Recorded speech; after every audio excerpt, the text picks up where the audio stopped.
Kejaksaan Agung menetapkan Komisaris Utama PT Sritex Tbk Iwan Setiawan Lukminto sebagai tersangka kasus dugaan korupsi kredit bank.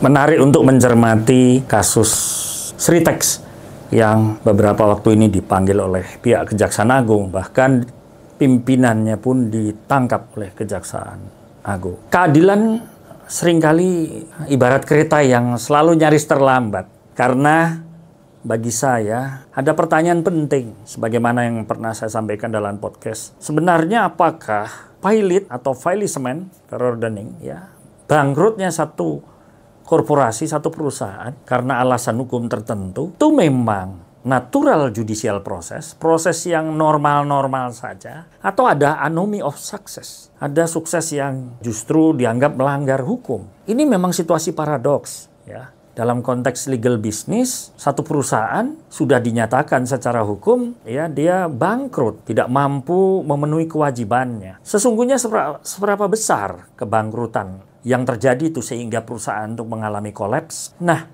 ini yang selalu menjadi pertanyaan, terutama kaitan dengan track record korporasi-korporasi besar, track record corporate private sector. Ini selalu harus menjadi catatan penting kita, apalagi kalau perusahaan ini perusahaan yang skala multinasional dengan karyawan yang demikian banyak, perusahaan yang sudah cukup lama berdiri. Pertanyaannya adalah profitabilitas korporasinya seperti apa?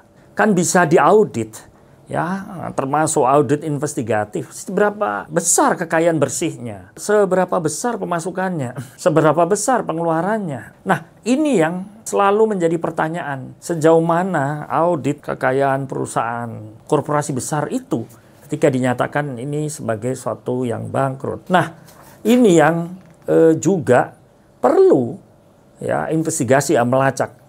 Sejauh mana sumber-sumber kekayaan finansial korporasi itu, seberapa sering store masuk keluar, pembukuan perbankan, pajak, dan juga info detail tentang kerugian itu. Jadi kebangkrutan itu bukan deal with the devil, bernegosiasi dengan hantu.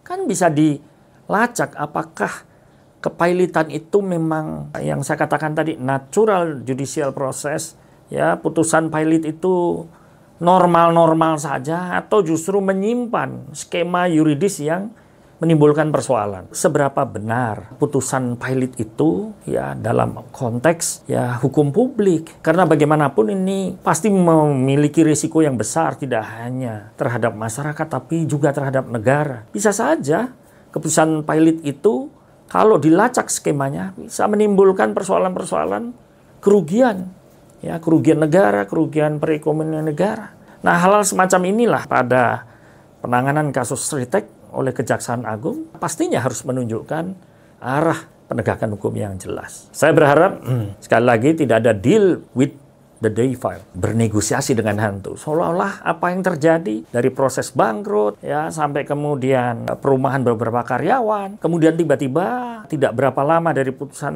pilot muncul kasus pidana. Apakah ini kasus perdata yang dipidanakan ataukah memang ini kasus pidana yang ada di dalam proses kebangkrutan, kepailitan oleh satu korporasi besar? Kita tunggu. Saya mencermati sungguh-sungguh kebangkrutan korporasi itu jangan sampai menjadi role model yang bisa saja menutupi persoalan yang sebenarnya. Semoga proses di Kejaksaan Agung bisa memastikan sejauh mana korporasi itu memiliki tanggung jawab, tidak hanya tanggung jawab keperdataan, tanggung jawab administratif, tapi juga tanggung jawab pidana kalau memang terdapat unsur ataupun aspek pidana di dalamnya.